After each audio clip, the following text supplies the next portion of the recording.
Hi! Hello అండి. ఈరోజైతే మ్యాంగోతో మనం కజ్జికాయలైతే చేసుకుందాము. ఈ స్వీట్ అయితే యూట్యూబ్‌లో ఇంతవరకు ఎవరు పెట్టలేదు ఫ్రెండ్స్. ఒకసారైతే మీరు కూడా కొత్తగా ఉండిద్ది స్వీట్ అనేది ఒకసారి ట్రై చేయండి. ఇప్పుడైతే పచ్చి కొబ్బరి అయితే తీసుకుందాము. 1.5 చెప్పు పచ్చి కొబ్బరి అయితే వేసుకుంటున్నాను నేను. పచ్చి కొబ్బరి అయితే చిన్న చిన్న ముక్కలుగా అయితే కట్ చేసేసుకుందాము ఫస్ట్. అందులో ఇప్పుడు మామిడి పండ్లు సీజన్ కదా! ఒకసారి ఈ స్వీట్ అయితే ట్రై చేయండి, చాలా బాగుండేది. ఇప్పుడైతే పచ్చి కొబ్బరి ముక్కలన్నీ ఒక గిన్నెలో వేసుకొని 2 టైమ్స్ కడిగిన తర్వాత మిక్సీ జార్లో వేసేసుకొని మెత్తగా పేస్ట్ లాగా మిక్సీ పట్టేసుకుందాము.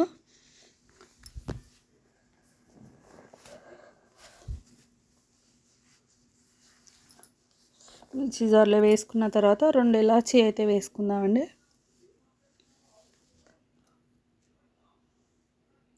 2 ఇలాచీ వేసుకొని మెత్తగా పేస్ట్ లాగా మిక్సీ పట్టేసుకోండి. కొంచెం మిక్సీ పట్టిన తర్వాత కొంచెం వాటర్ అయితే వేసుకుందాం. టీ తాగే గ్లాస్ ఉండేది కదా, ఆ గ్లాస్తో సగం గ్లాస్ వాటర్ కూడా వేసేసుకొని ఇంకా మెత్తగా పట్టేసుకోవాలి. పేస్ట్ లాగా అయితే రావాలండి. తురుముకున్నా పర్వాలేదు, మీరు సన్నగా అయితే ఉండాలి తురిమినా కూడా. ఇప్పుడు దీంట్లో మనం ఎక్కడన్నా పలుకులు అట్లా తగిలినా కానీ తీసి పక్కకు పెట్టేసేసేయండి. మనకి స్మూత్గా అయితే పేస్ట్ అయితే మెత్తగా అయితే ఉండాలి. మనకి ఒక బౌల్ తీసుకొని ఒక కప్పు నిండా బెల్లం అయితే వేసుకున్నాను నేను. బెల్లం అయితే 2 కప్పులు అయితే పట్టిద్దండి. మీరు పూర్తిగా బెల్లం వేసుకుంటే 2 కప్పులు వేసుకోండి. నేనైతే ఒక కప్పు బెల్లం, ఒక కప్పు షుగర్ అయితే వేసుకుంటున్నాను. ఒక కప్పు అయితే వాటర్ వేసేసుకొని బెల్లంలో జస్ట్ బెల్లం కరిగిన తర్వాత కొంచెం వడకట్టేసుకోవాలి. బెల్లంలో ఏదైనా డస్ట్, ఇసుక అట్లాంటివి అడుగున ఉంటాయి కదా, అట్లాంటివి ఏమి లేకుండా బెల్లం కరిగిన తర్వాత వడగట్టేసుకుందాము.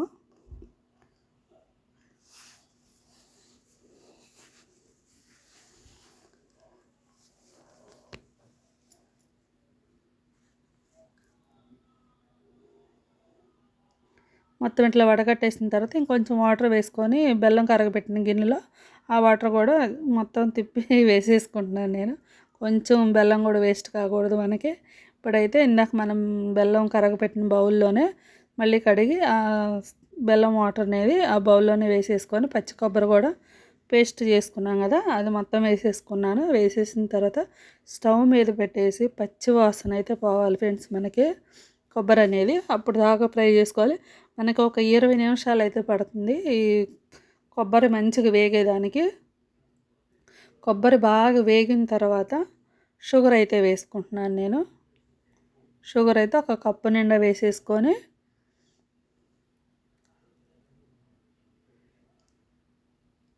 మనకి ఈ కొబ్బరి అనేది ఉండపాకం లాగా అయితే రావాలి. అప్పుడు దాకా కలుపుతూనే ఉండాలండి. అడుగంటిద్ది, అడుగంటకుండా కలుపుతూనే ఉండాలి. దీంట్లో మనం నెయ్యి కూడా వేసుకోవచ్చు ఒక స్పూన్ అట్లా. నేనైతే నెయ్యి కూడా వేయలేదు.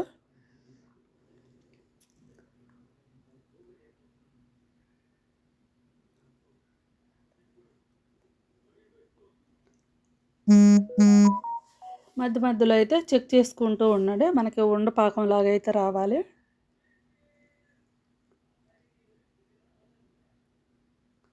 కంటిన్యూస్గా కలుపుతూనే ఉండాలి.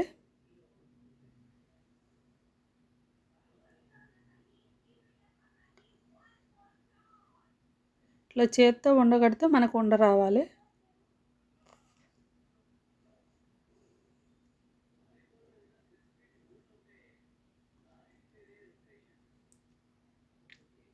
ఇంకొకసారి చూద్దాం ఫ్రెండ్స్.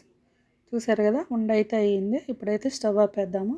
స్టవ్ ఆపేసేసి ఈ కొబ్బరి స్టఫింగ్ ఏదైతే ఉందో అదైతే పక్కకు పెట్టేసుకుందాం. పక్కకు పెట్టేసిన తర్వాత చక్కగా మనం చిన్న చిన్న బాల్స్ లాగా అయితే, అంటే మనకి కొంచెం పెద్ద గోళీలు ఉంటాయి కదా, అట్లయితే చేసుకోవాలి. ఇక్కడైతే బాగా పండిన మామిడి పండ్లు అయితే 2 అయితే తీసుకున్నాను నేను. చిన్నది ఒకటి, పెద్దది ఒకటి అయితే తీసుకున్నాను. బాగా స్వీట్ ఉన్నాయండి, చాలా అంటే చాలా స్వీట్ ఉన్నాయి.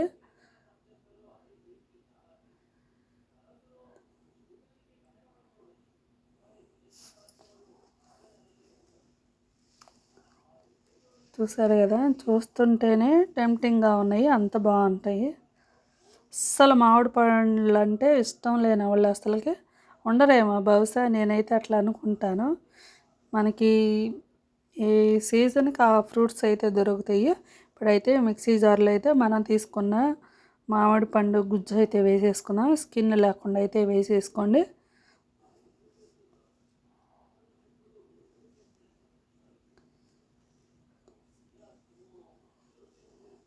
ఇట్లా వేసిన తర్వాత మిక్సీ పట్టేసుకుందాం మెత్తగా. దీంట్లో మీరు కొంచెం షుగర్ వేసుకోవచ్చు, లేకపోతే బెల్లం వేసుకోవచ్చు స్వీట్ కోసం. నేనైతే వేయట్లేదు. మీరు స్వీట్ బాగా తినేవాళ్ళు అయితే దీంట్లో కొంచెం బెల్లం కూడా వేసుకోవచ్చు.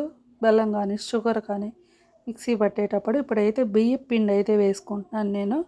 బియ్యం పిండి అయితే నాకు 15 స్పూన్లు అయితే పట్టింది ఫ్రెండ్స్. 15 స్పూన్లు కొంచెం కొంచెంగా వేసుకుంటూ అయితే కలుపుకుంటున్నాను. 15 అంటే నాకు 15 పట్టిందని మీకు 15 స్పూన్లు పట్టాలని ఏం లేదు. అంటే మనం తీసుకునే మామిడి పండుని బట్టి మనకి బియ్యం పిండి అనేది పట్టిద్ది.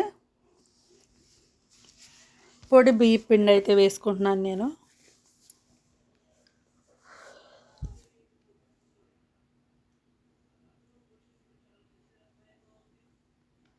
మనకి తిక్కు పేస్ట్ లాగా అయితే రావాలి.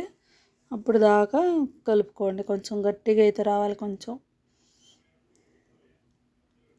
ఈ స్టఫింగ్ అనేది మనకి లైట్గా స్వీట్ ఉండేది, ఎక్కువ స్వీట్ అయితే ఉండదు.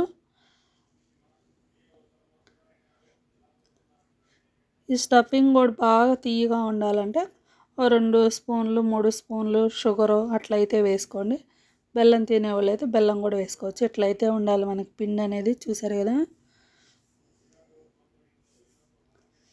ఒకసారి చూడండి ఎంత గట్టిగా కలుపుకోవాలి. ఇట్లా గట్టిగా కలుపుకోవాలి. ఇప్పుడైతే మెయిన్ వచ్చి మనకి అరిటాకులు ఫ్రెండ్స్. అరిటాకు తీసుకొని చిన్న చిన్న ముక్కలుగా అయితే కట్ చేసుకున్నాను. అరిటాకు అనేది శుభ్రంగా కడిగి ఫస్ట్ నెయ్యి అప్లై చేసుకోవాలి అరిటాకు మీద. ఇప్పుడైతే మనం మామిడి పండు పేస్ట్ ఉంది కదా, ఆ పేస్ట్ అయితే 1 స్పూన్ వేసేసుకొని ఇట్లా స్ప్రెడ్ చేసుకోవాలి. మన చిన్న చపాతీ లాగా అయితే చేసుకోవాలి. ఇట్లా చేసుకున్న తర్వాత ఇందాక మనం కొబ్బరి స్టఫింగ్ ఉంది కదా, ఆ స్టఫింగ్ అయితే పెద్ద గోలీ అంతా తీసుకొని చిన్న బాల్ లాగా చేసుకొని ఇట్లా కొంచెం మ్యాష్ చేయండి. బాల్ లాగా ఉంటే మనకి ఈ కజ్జికాయ అనేది రాదు కదా. మళ్ళీ రెండోది అయితే చేసుకుంటున్నాను. రెండోది కూడా అట్లాగే 1 స్పూన్ నిండా ఇట్లా వేసేసుకొని, మీరు స్పూన్ కొంచెం నెయ్యి కానీ లేకపోతే కొంచెం వాటర్ కానీ అప్లై చేసి కూడా ఇట్లా చేసుకోవచ్చు. స్టఫింగ్ పెట్టేసుకొని ఇట్లా ఫోల్డ్ చేసేసుకుంటే చాలు. అదే మనకి మంచిగా స్టఫింగ్ అనేది అస్సలు బయటికి రాదు మనకి. ఒకసారి చూపిస్తాను చూడండి. చూసారు కదా, మనకి కజ్జికాయ లాగైతే వచ్చేసింది. ఎన్ని వస్తే మనకి పిండి ఎంత ఉంటే అంత అయితే మొత్తం కజ్జికాయ లాగా అయితే చేసేసుకుందాము.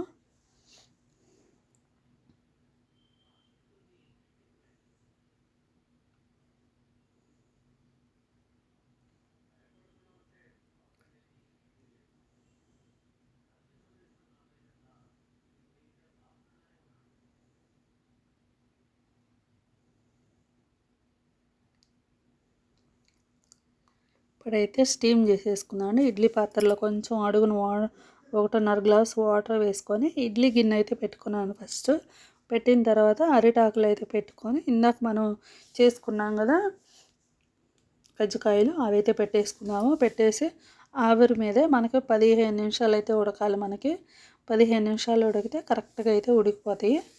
మధ్యలో ఒకసారి 10 నిమిషాలకి అయితే చూద్దాం మనం ఉడికేయో లేదో.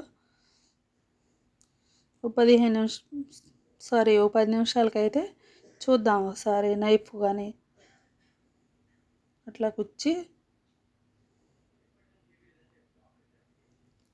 మళ్ళీ మూత పెట్టేసి 15 నిమిషాలకైతే కరెక్ట్గా అవుతున్నాయండి. 15 నిమిషాలు మంచిగా ఉడికిన తర్వాత తీసేసుకుందాము. ప్లేట్లోకి తీసేసుకొని రెండో వాయి కూడా అట్లాగే పెట్టేసుకుందాము. అరిటాకులు తీయకుండా అరిటాకుల మీదే పెట్టేసుకోండి రెండో వాయి కూడా.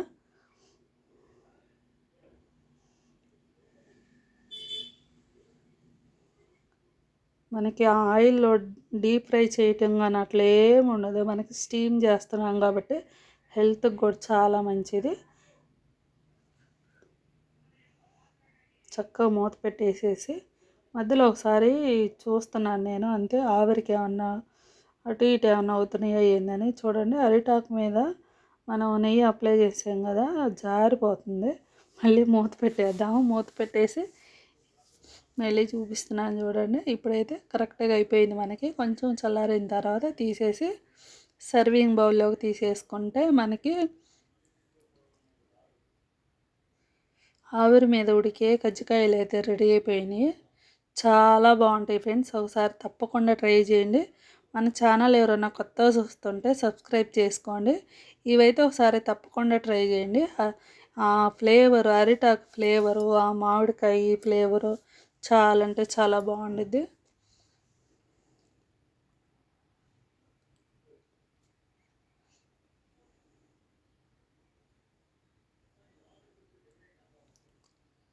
మనం పెట్టిన స్టఫింగ్ ఏ దానికి కూడా బయటికి రావటం అట్లా ఏం లేదు. చక్కగా నీట్గా అయితే వచ్చేసాయి అన్నీ. వేడి వేడికి తింటుంటే చాలా అంటే చాలా బాగుండింది.